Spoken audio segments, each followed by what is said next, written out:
Welcome back to Money Honeys. I'm Devin. I'm Freddie. And I'm Chantel. And if you're new here, we are ex-BuzzFeeders who lived and breathed viral digital content for a good chunk of our careers. We've since moved on and our lives have changed a lot, but we're always trying to figure out ways to stay on top of our finances amidst the tumultuous shifts in the entertainment industry. That's right. So we are recording this the day after the VP debates, and it brought up a lot of questions for us. So we decided to do a bunch of research on both Kamala Harris and Donald Trump's proposed policies and report back and talk amongst ourselves. Yes, because we have things to say, okay? Today, we're going to be talking about the rising cost of childcare in this country, because even though the three of us would all like to be mothers one day, we know that little bundle of joy comes with a no refunds policy, okay? Unfortunately.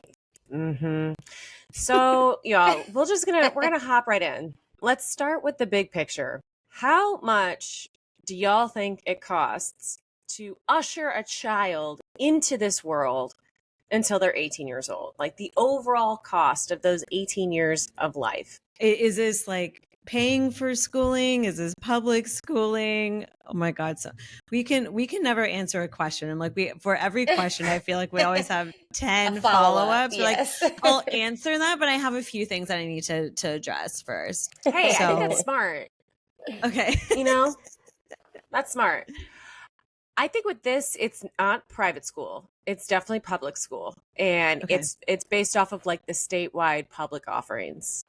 I asked that question as if it would help me get a number. Right. It's still not going to help me get a number. It's still a wild guess here. Oh my God. I don't know. Do you want to go first, Fred? I'm stressed. Let's say 200,000. 200,000? And that's Okay. across Is that yours? and like through 18, that's including doctors, potential, God forbid, any kind of like medical emergency. This is daycare and infant care. This is clothing. This is child's first car, Yeah, this is field trips. This is birthday parties that for other kids. This is literally everything. So 200,000. Okay. I was also going to guess 200,000. No, not you riding the coattails again, Chantel. If you're new here, Chantel loves to do this. My answer is your answer. The thing is, do I do that a lot? Yeah, I'll own up to that. I do that a lot, but I was thinking 200 in this case. Okay. I really were. Yeah. I really, you really were. I really, because there's times where I piggyback on Devin and I'm like, I will be honest. I will say that shit. I was like, I don't know. I'm going with whatever Devin says. But this one, I actually do think 200. I do. Well, see, here's the thing. You guys would be so correct if this were not the state of California. In the state of California, it costs a range of 300,000 to 400,000 to water, feed, house a child for 18 years. Now, I was going to ask you a follow-up question. How much do you think it costs in Nebraska? And in Nebraska, it's 200,000 to 300,000. So there's quite the difference in between how much it costs to bring up a child in these different states, which begs the question, why is that? Why do you think? I mean, we all know it's like more expensive to live near the coasts, but like childcare shouldn't deviate state by state, and yet it does. Yeah. I think it just has to do with like cost of living and like wages and all that stuff. So if wages are higher, then costs are going to be higher too. That's exactly. See, and I think I'm surprised that Nebraska is 200,000. I mean, I've never been and like I don't know a ton about it, but it does seem like it's a lower cost of living. I would have thought maybe closer to like 100, 150 for Nebraska. But wow, okay, 200K, and then California's 3 to 4, basically a $500,000 per kid. I would have guessed a little bit more because I just know when I'm out with my niece and nephews, it's like $60 to walk outside the door. They're hungry. They see a Chick-fil-A, they get excited. Like it's like a whole thing. And then they look at me and I can't say no. Yeah, Auntie you Deb can. can't say no. 3 nephews. You have 2 nephews and a niece, Two. or the other way? I have three nibblings. I have 2 nephews and a niece, Yeah. and they are the love of my lives. They are the desktop of my computer. Hmm. And jury's still out and if I will ever kidnap them to let them move to California. Although based off of these numbers, I can't. Right. I simply cannot. Too much money. Too much monies. Yeah. Oh my How much God. do you think you cost your parents, by the way? It's got to be more than that, right? I mean, I don't know. The thing is, so from the time where we were like age 0 to 18, it might come out to that same amount. But so I went to private schools for most of my schooling. It Same. wasn't like super, it wasn't, the high end private schools that you hear where it's like It's not Gossip Girl. $10,000 a year. Yeah. It's definitely not those vibes. It was kind of small, like religious schools.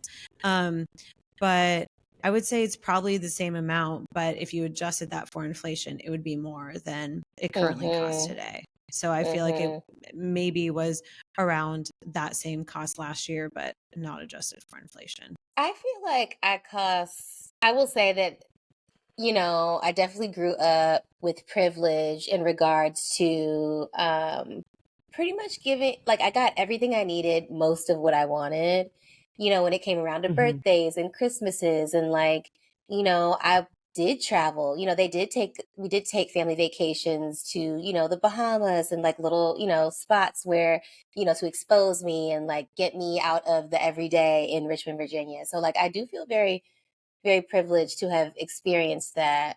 So I would say, I would definitely say it was like comparatively amongst my peers, it was on the higher end. Like I think they spent probably like on the higher end compared to my peers to raise me. I would say probably like, I think I could comfortably say like 150. 150.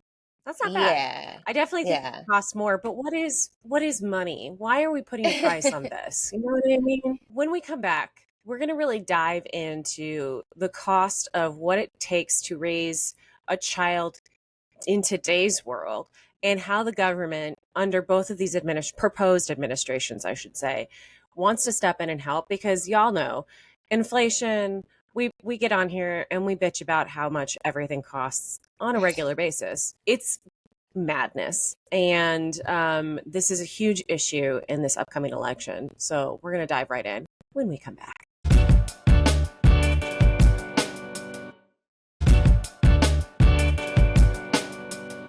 So we had a little chat about just like cost of living, how much children cost from 0 to 18. How can some parents relieve some of that financial pressure? Devin, you did some research. Please put us on game, give us the tea, because these numbers are sounding scary. Yeah, they are scary. And it's seeming as, a girl in her 30s who's like thinking about potentially having kids. When you really break down and crunch the numbers, it seems so out of reach, especially for someone living in Los Angeles right now. But I did a bunch of research, and I got to be honest, a lot of the government help comes in taxes, through taxes and tax cuts and tax reimbursements. And I got to be honest, I hate taxes. Like they want me to do what with my money? Give it back to the government? No, I hate tax season. I filed for an extension this year, so my tax season is now. I have considered the tax implications of ending my life this week just because I was going through tax season. Like, how much do I get a reimbursement for death? I mean, honestly, because that's where we're at, to be honest.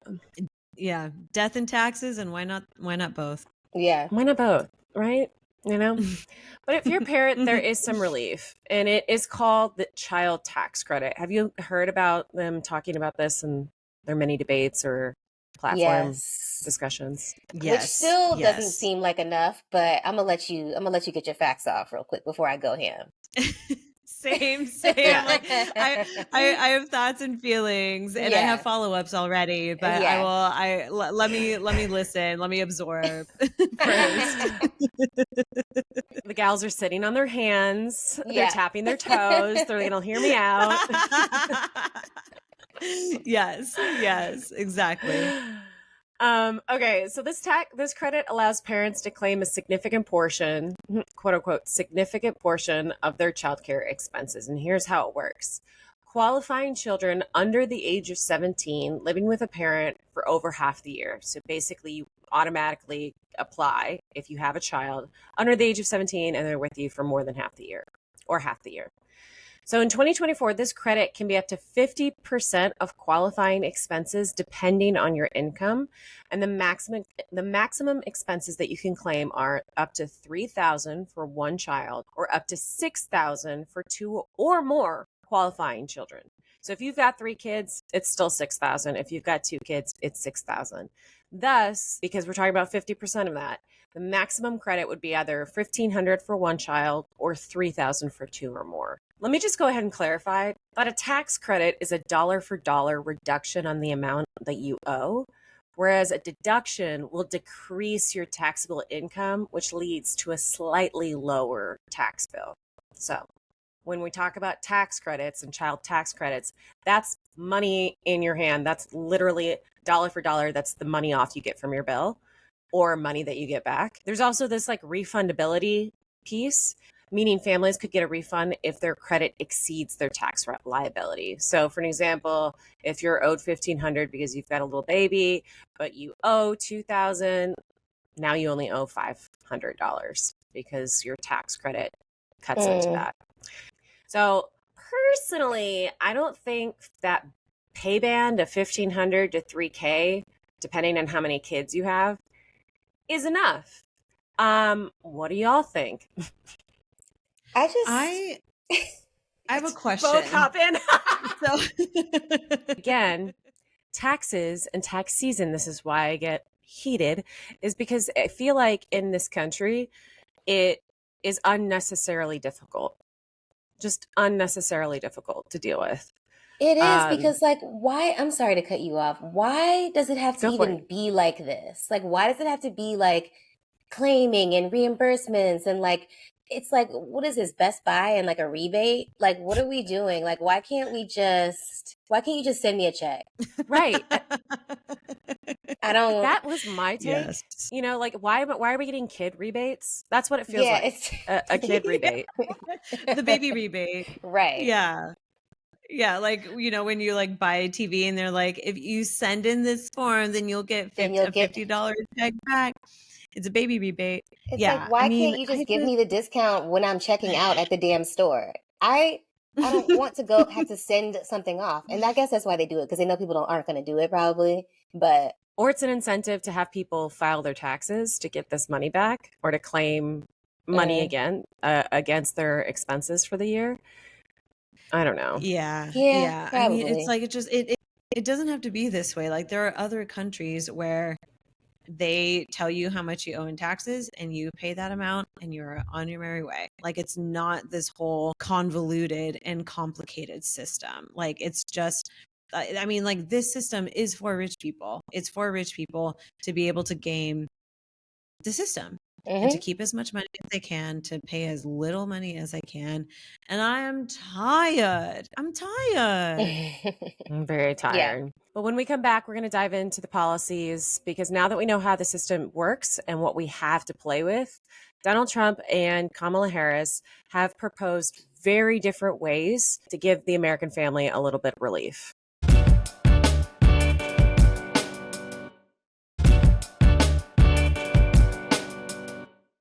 And we're back.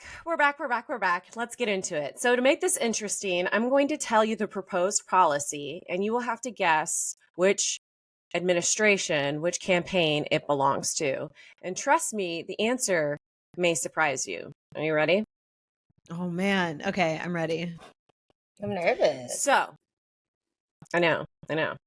This approach includes incentives for family-based care and in-home caregivers, acknowledging that families prefer this option over traditional daycare.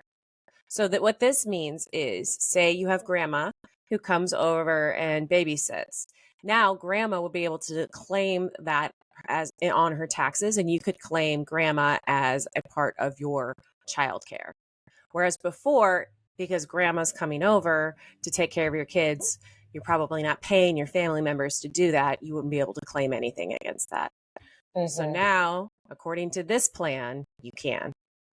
Who does that belong to? But I'm gonna say Kamala.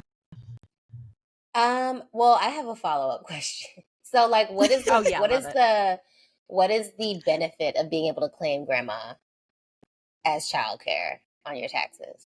You get more of your tax credit back.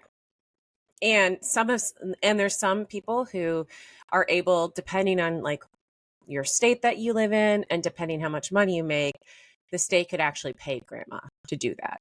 As an in-home caregiver. That. Yeah. Mm-hmm. Yeah, I'm gonna say Kamala. So it's basically okay, yeah. You're gonna say Kamala?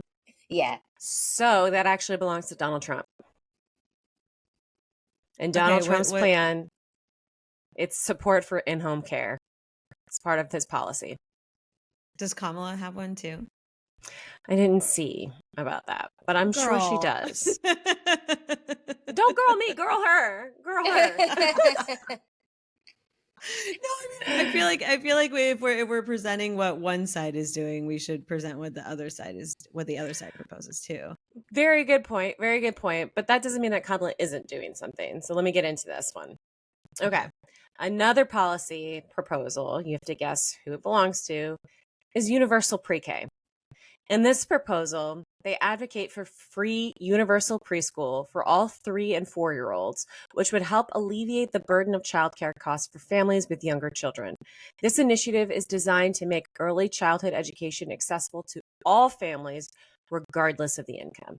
You know what's crazy? I don't think I realized that you had to pay for pre-K. I think. Oh, yeah. I think I thought that pre-K, because when I'm thinking about like elementary school structure, a lot of times it's pre-K through 5. So I was thinking like, oh, so it's just like included, but that's probably just some schools. In general, it's daycare pretty much. Yeah. Yeah. Okay. Girl, in Los Angeles, once you have a baby, you need to start registering for pre-K because the wait lists are long. See, I thought that universal pre-K was already standardized. I feel like it might be in the state of California. It probably, in certain states it is, but this would be a nationwide thing. Federal. Mm-hmm. Yeah. Universal pre-K. I'm Kamala. Yeah, I'm gonna stick with that too. Ding, ding, ding. You are correct. That is a Kamala policy. And honestly, that kind of felt a little bit equivalent with the grandma thing. Oh, yeah, let's do a little shimmy. Let's do a little shimmy dance. Shimmy for Kamala. Gotta acknowledge the shimmy. That's right. That felt a little bit equivalent because if you have a 3 or 4-year-old, sometimes, and you don't have like a daycare, you can't afford daycare, but you have grandma nearby. This is kind of like, to me, that felt like a little bit of the equivalent. Yeah. Again, 3 or 4-year-olds, I mean, you're still not discounting like 1 or 2-year-olds or even younger, but still, it's something. Yeah. All right, this policy proposes expanding the child tax credit to $3,600 per child under the age of 6 and $3,000 for children ages 6 to 17. This aims to provide direct financial relief to families to help cover childcare costs. I feel like I've heard them talking about this. I think Tim Walz might have talked about this also on the debate. So I think it's Kamala. I've never been a fan of like credits after the fact or being reimbursed, like, because that is to assume that people have it in the first place to like front.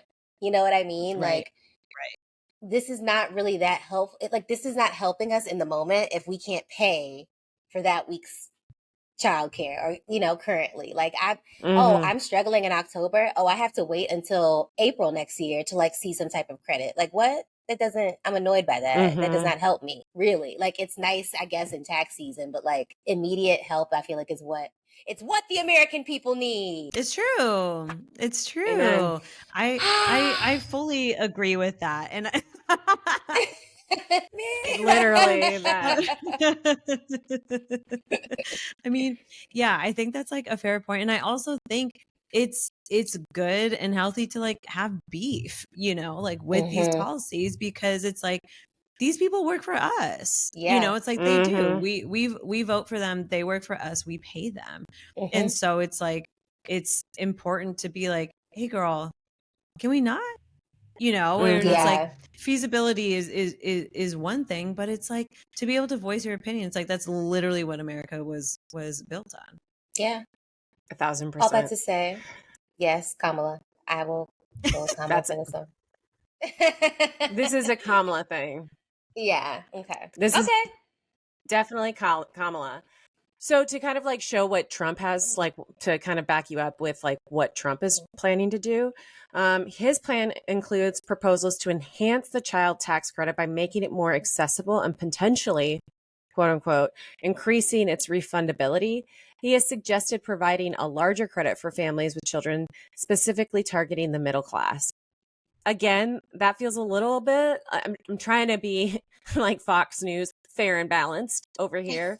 But one of the reasons why I kind of lean more towards Kamala's plan is she's actually coming to the table with numbers, whereas Trump is like saying, "Oh, I'm going to increase its refundability." Well, what does it actually mean? You know, what are you actually Yeah. proposing? Moving on. In this plan, this candidate proposes to reduce regulations on childcare providers, making it easier for them to enter the market. This could potentially increase the competition and variety in childcare options, but it raises concerns about quality and safety standards. So this to me, so anytime there's like reducing regulations, I think Republican. And so this to me reads as Trump Vance. Now I'm all like trying to answer first so I can get my street Yeah. cred Yeah. back for like Love but yeah, it. that's what I think. Anytime it's like open market, reduce, you know, like reducing regulation, stripping away all this stuff, it's like I think it's Republican.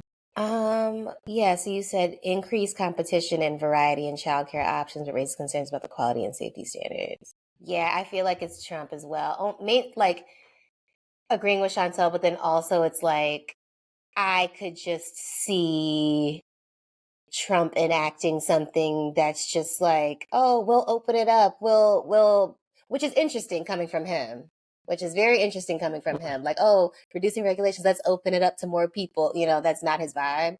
But it sounds like that's just, I guess, apparently his vibe with child tax credit. So I'll go with Trump. Yeah, I think you're both right. The deregulation of childcare providers, which, you know, to, I guess, their credit, it is so hard to open a daycare in this day and age. I mean, depending on which state you are, there is a lot of regulation.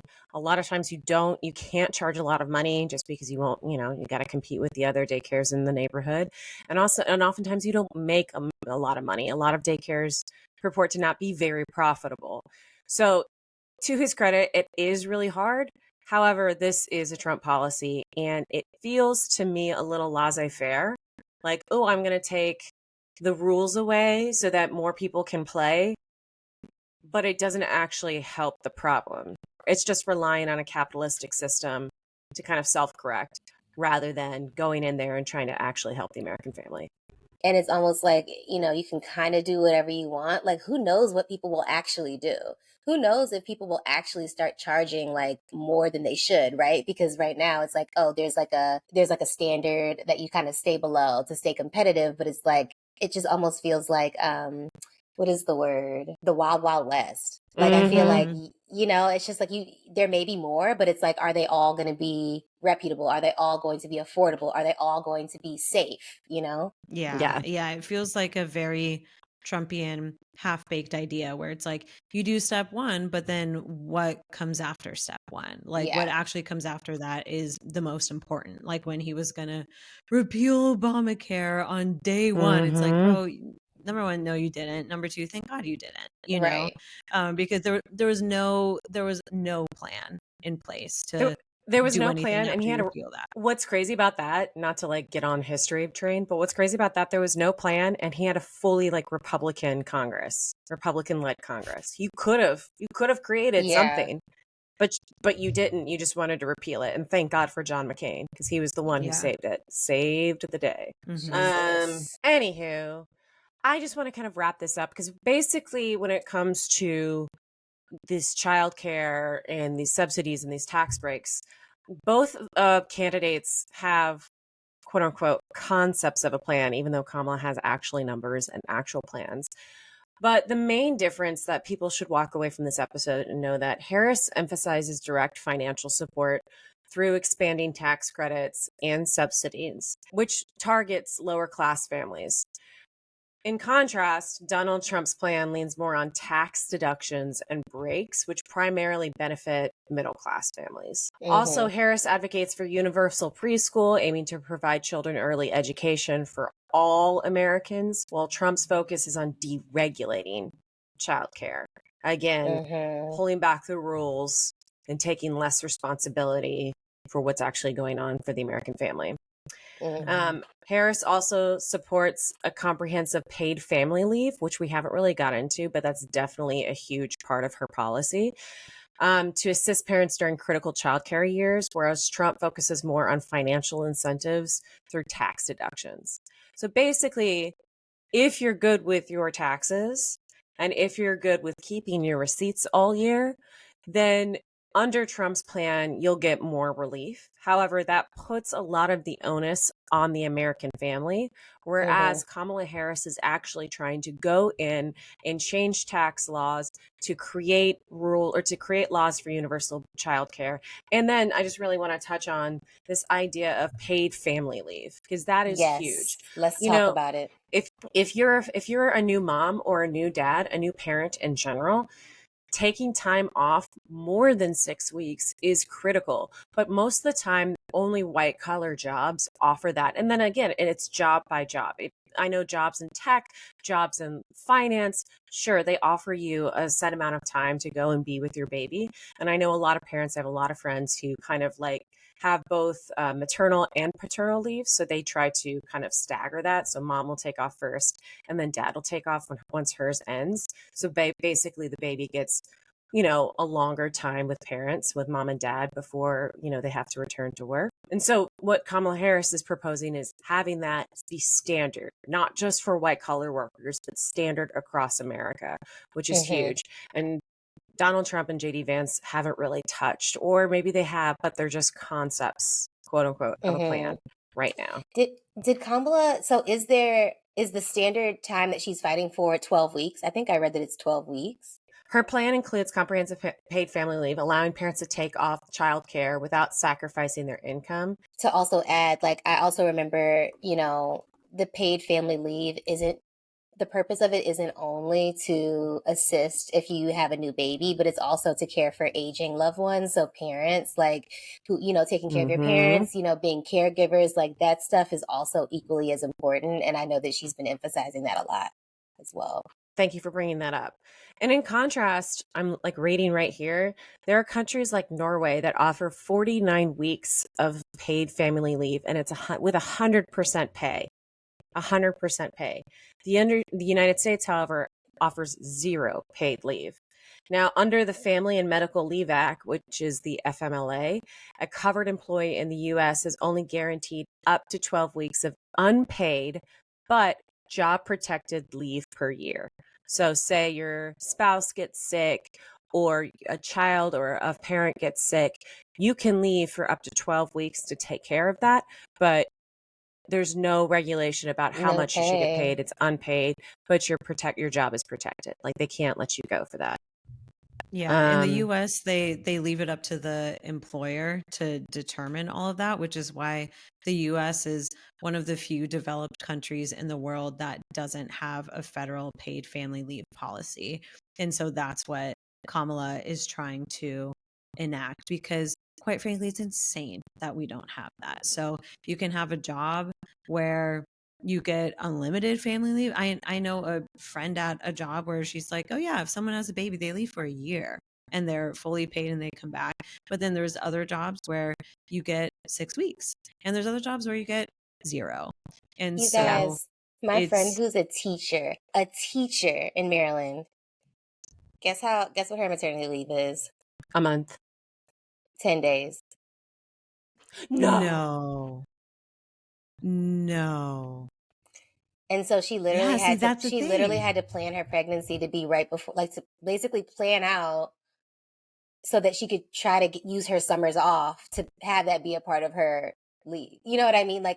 being strategic about like when you like, because of this, the lack of universal paid family leave here. Like, and she's a teacher. Like I It's y'all insane. know. That's crazy. It's so contradictory. And also for it to not be universal too, it affect, so traditionally the mother is given more time than the father, but that doesn't account for same-sex relationships or people who are in like, differing gender relationships. And Yeah. so say you have two dads, and if it's like, oh, mom gets 12 weeks, dad gets 6 weeks, it's like, well, then why do they get less, or so Right. it just there it's so unfair for many reasons, and it's so just messed up for many reasons, like getting 10 days, that is obscene. It's actually obscene. It's actually the craziest thing I've ever heard. Yeah. Right. And and it's like, that's her school where she teaches, and LAUSD might be different, Washington State might be different, where it's just like some things it's okay to have be universally regulated and universally implemented. Like this has to be one of them. Just has to be. Yeah. And for a party that purports itself to be the party of the family, the American family, aka the Republicans, or I mean, at least that's what they say when they're talking about our right to our bodies. To me, when they don't come to the table with actual plans, now this is where you're going to see our bias slip in if you haven't seen it already throughout this entire episode. But when you claim that you're the party of the American family, but then you don't come to the table with actual ideas and actual numbers on how you're going to help the American family, it makes me question, do you actually want to protect women and children in this country? Whereas is this a priority? I just want to point out, probably not. Is this a priority for y'all?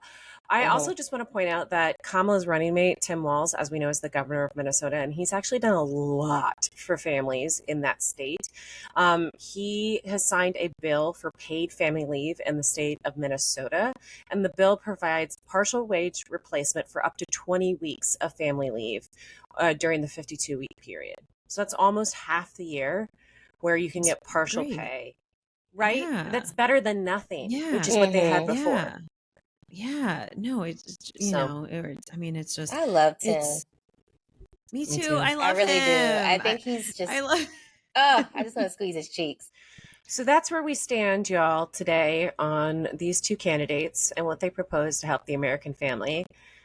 Ideally, within the next 8 years, one of us may be a mom, if not all of us may be a mom. Who's to say? So these are just things that we're definitely thinking about. If you have kids already, I'm sure you're considering and thinking about. And it's just nice to be able to kind of talk through these things with y'all, just because, there's so many campaign promises that are always being thrown around this time of year and an election year. And it's nice to kind of like break it down, ask each other questions, and then consult with Daddy Google if we don't know something. Wow. Well, thanks for listening, everyone. Thanks, Deb. So next week we'll be, you're welcome. So next week we're going to be talking more about these campaign policies. We're going to be coming and talking about, because we're coming close to the election. We have almost less than a month than the election, y'all. So actually it's the 4th as of right now. It's happening. It's a month away. So if you aren't registered to vote, get out there, register to vote, and we'll see you next week. Bye. Bye.